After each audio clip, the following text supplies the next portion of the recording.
Our next guest is one of the top mortgage professionals in San Diego. Please welcome from Synergy One Lending, Dale Entrekin, and his special guest from Keller Williams Realty, Christin Gaona. Welcome back to the show. Thank you. Dynamic duo, yes. So, big topic, I think, right now with home sellers specifically is, do you sell your home and then go rent in this marketplace? Because it's such a seller's market, and people have caught on to this. You know, I'm talking to people every day, casting calls for win this listing and things like that. Home sellers are going, yeah, we definitely want to sell because we know it's a good time for that.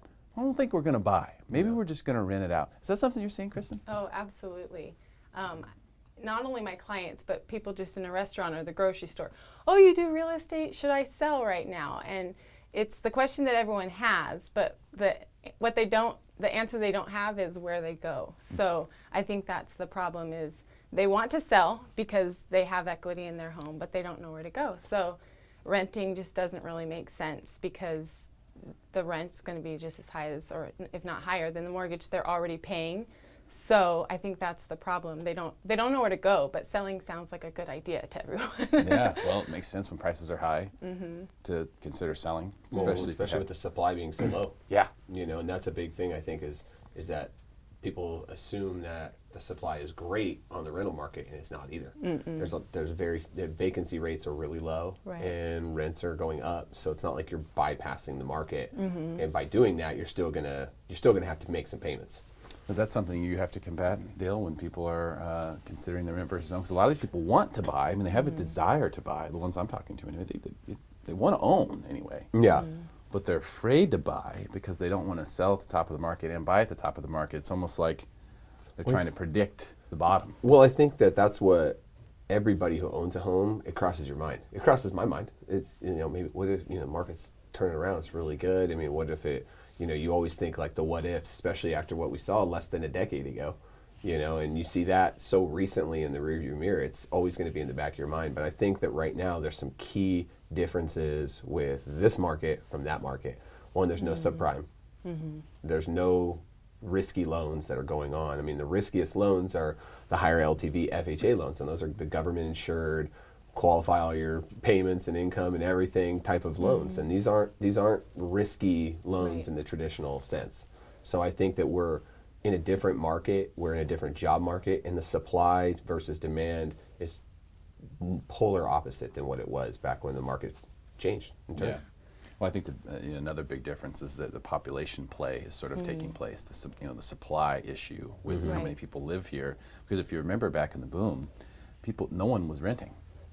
I mean, so if you had a $500,000 house, you're trying to rent it for $1,850, and it would take you 2 months to get a renter in there because everyone could qualify to buy. So there was no one renting, and at that time, it probably did make a lot of sense to sell and rent. Right. Yeah. It did because you got rid of your $4,000 mortgage payment and you go rent that guy's house for $1,850. Yeah, because there was a glut of properties that were renting on the market that people were looking to rent. Right. There was so much inventory on the rental market that rents were not going up, and people were negatively cash flowing their properties all day, like crazy, all day. Yeah, they didn't care. They looked at it like, well, I'm renting this out because I'm going to get 20% equity in a year, and then the next year I'm going to get 20% more equity, and then I'll sell the house and I'll make all this money.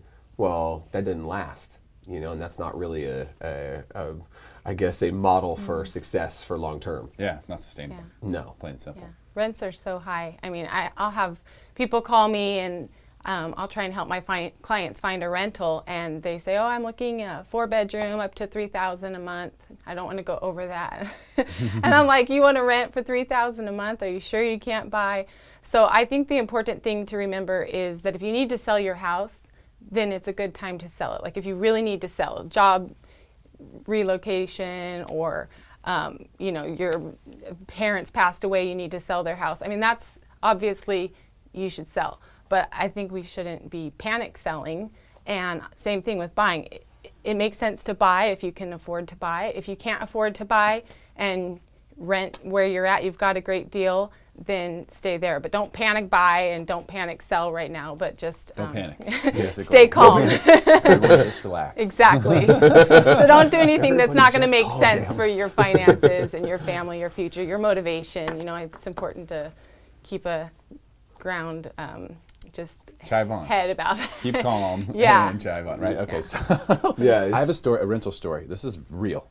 So when I was looking to rent in Del Mar, get my daughter into that school district, and this is a couple of years back, and I was looking at a place, and it turned out they went with someone else who was more qualified or whatever it was. They liked it better. It turns out I figured out what it was because the real estate agent had me call them. They needed to rent their place, and that's the place I ended up renting was the people who were getting that one.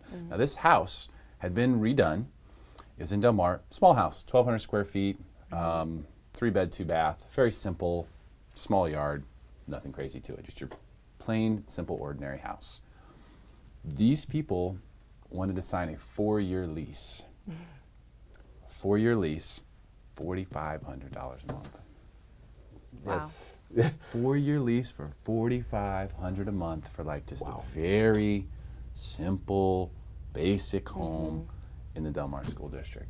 So if you want to talk about a mania that's going on, that's what's happening out there for people who are in the rental space because they know they're trying to lock in their rental price, they're trying to stay in the school district, they're trying to do things like that. So it's become equally as competitive on the rental side. Right. Well, that's what I was saying. If there was an option where it was like I sell really high and then I can rent really low, I think that's a great that's a no-brainer. Yeah. But right now, that's not the option. It's like sell high and you go rent high. And rent high. Yeah, you got to go. You still have to make the payment somewhere, and you may not get stability in that home because obviously, if somebody else owns it, they can sell it. They might want to sell too. They may want to move back in and give you the old eviction notice and at the end of your term. So it's like you look at it and there's so much more risk. I rented for a short period of time. We enjoyed it because we were able to move at a moment's notice. We could be like, well, we're kind of tired of this house, let's go somewhere else.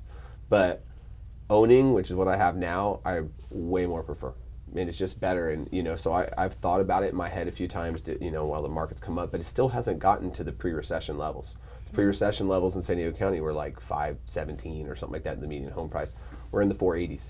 So there's still room, and the thing I think that's going to hold it back is wage growth, is where wages are going to go. If income can keep up with the demand and the house prices, then you'll still see the house prices going up. If they can't, then the market will level out. A lot of people believe the idea district and then all the technology companies coming here are going to be sort of what propagates that. Yeah. In fact, that's what a lot of people are saying. Prices won't come down for a long time. They might just keep inching up and up and up and up because of the international demand now that's taking place here in San Diego. So, Christin, I know something that's really important, even in a market like this that's really hot. And I wanted to talk about this because even though we're talking about multiple offers and homes flying off the shelves, there's no inventory, there's still stale listings out there. These are listings that have been on the market for a while, they haven't sold, they sort of become that ugly duckling, and that if people see it, they just kind of glaze over to I've seen that one before, they want too much or whatever. So you have to sort of take advantage of that infancy stage with a listing, even in a hot market like this, right? Right. Yeah, because even though, like you said, homes are normally, majority of them, selling fairly quickly, less than a month, there are those funny ones that are just sitting there for 6, 9 months, 12 months, and these sellers are actually really motivated. They want someone to come see their home, and no one's coming. And like you said, it's really just, sometimes it's location, sometimes it's overpriced, but sometimes, like you said, it's just a stale listing and no one's coming. So I think it is very important to make sure that your listings don't get there. So, or if you're the seller, make sure that it's staged right from the get-go, because sometimes when you put it on the market and then try and correct your mistakes 3 months later and finally kick the dog out when there's showings and things like that, then it's stale. So the rabid pit bull in your living room, not as excited, not as good for showings. I think I Don't really rush like into the market, basically. I really like Zillow's coming soon feature that they have, because I'll do that for my listings and I'll get so much buzz. Maybe sometimes a couple weeks before, as the sellers are fixing up and rearranging some things in the house, I'll do the coming soon ad and just kind of create that urgency where we need to see this house.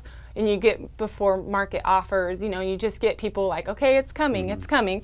And then when it does come on the market, make sure that you're marketing it right with taking advantage of the new technology that we have, the latest technology. So there's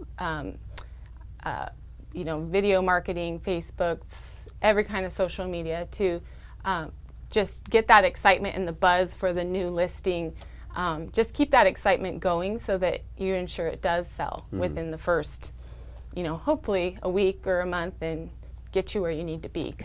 But I think there are those homes as well that they don't have an urgency. So a lot of them are stale just because the seller only wants a certain price for the home.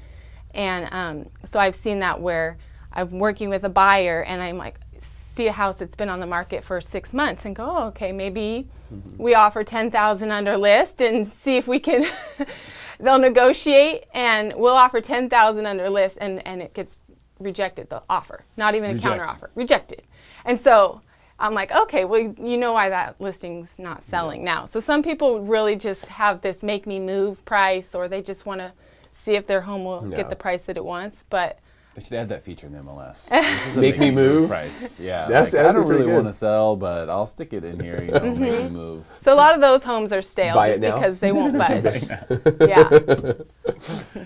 I think that's super important, and obviously right now, we see there's a lot of changes, just going on in every aspect of how people are digesting this information, where they're getting it from, how they're approaching things. Right. Both buyers and sellers are getting information from a lot of different angles. Right. So I do agree 100%.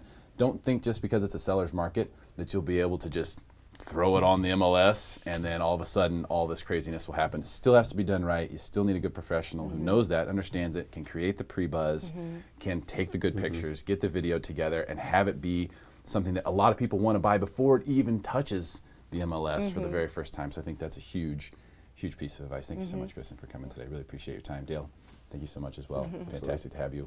Stick around for more Smarter San Diego TV, where we guarantee to make you smarter than everyone else, commercial free.